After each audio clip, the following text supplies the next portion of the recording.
Kentucky can guard, and they can turn it up when they want to. And they outplayed us tonight. They played really well. Um, we knew their guards were excellent. And late in the game, when it came down to just getting decent shots and keeping us at bay, they were able to do that. Reeves has killed us every year. I think I talked about it the other day. He's just killed us. Big guard, able to make shots, um, you know, um, we held them to 70. They averaged 90, and so we played hard and obviously made some plays defensively, but their ball pressure disrupted us. Our point guards didn't have an assist. And maybe just had one basket. And so their ball pressure from their guards really wouldn't allow us to get the ball in places on the floor that we kind of needed to be able to execute our offense or get the ball inside of Jalen Williams or get the ball inside of Janai Moore. So, I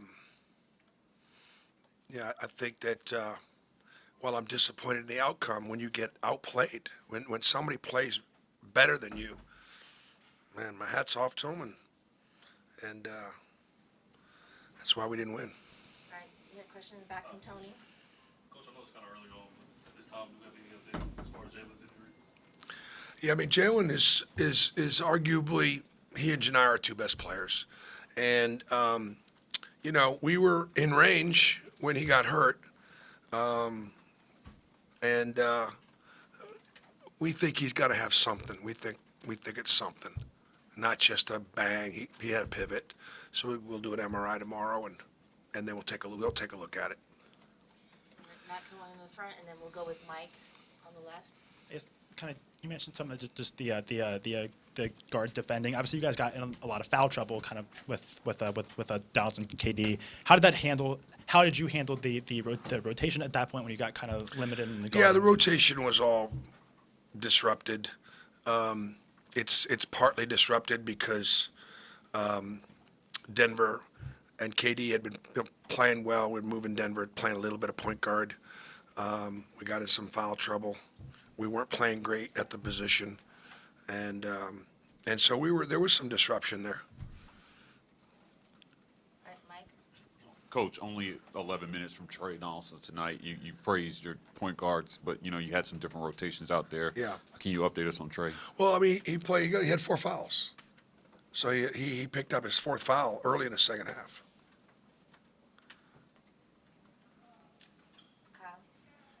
Kyle? Bruce, how different did the Kentucky defense you saw today look than the film of Gonzaga? Well, I thought they were more physical. I do. There were a couple of plays that I'm going to send into the league. They were real physical. But that's what happens. See, when what happens is, and I've seen this a couple times, when kids get challenged but not playing hard, not playing physically, well, then they go out there and they play hard, they play physically. And so, All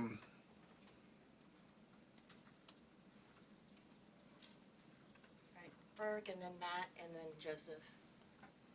Bruce, did you feel like this was another one of those games where you guys were getting the looks you wanted, the shots you wanted, and they just weren't going down? Or no, what did you think? I'd give Kentucky more credit for that. I would give their defense more credit for that. Yes, we missed open shots. No, we didn't make many tough shots. Janai made some tough shots inside, but, I thought we could have gotten better looks. We've been getting better looks. If you look at the South Carolina game, which is 2 completely different games, the offensive efficiency numbers in South Carolina is, record break. We basically came down and scored every time. We put the ball wherever we wanted, whenever we wanted, and did whatever we wanted. Kentucky disrupted us. Their length at the rim obviously disrupted us. Their ball pressure disrupted us. They had a good scout. So I really think you just go, all right, Kentucky guards like this, they can beat anybody. But we know that. Where are they ranked? They're a nationally ranked team. They're a 3 or 4 seed in the NCAA tournament. They played well. We didn't, and that's why we got beat.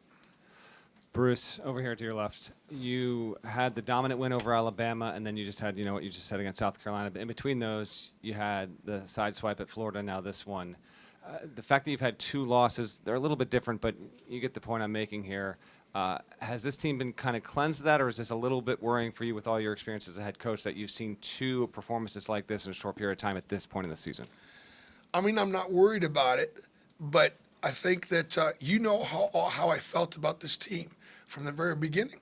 I said, this is a good team with a chance to be a very good team. What they've shown is they're actually a very good team with a chance to maybe be a great team. We weren't very good tonight. And so, yeah, I mean, I kind of going in sort of expected to see this at times against the best teams in our schedule. I still like our team. I do. And we're going to have to, if Jalen's out, we're going to have to figure some things out. But I think we have guys that'll step up. But Jalen Williams he and Janiah Broom are our 2 best players. And so if he's out for a little while, that's got to be next man up. That's a significant loss. Bruce, that was my question about Jay Will. Like, looking forward, how do you, I guess, account for his energy that he brings to the court?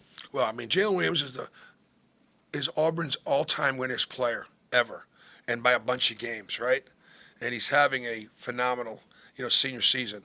And it's not like I'm not giving the scouting report away, but when Jalen Williams has played well, we've won. And he's only really not played well in about 4 or 5 games.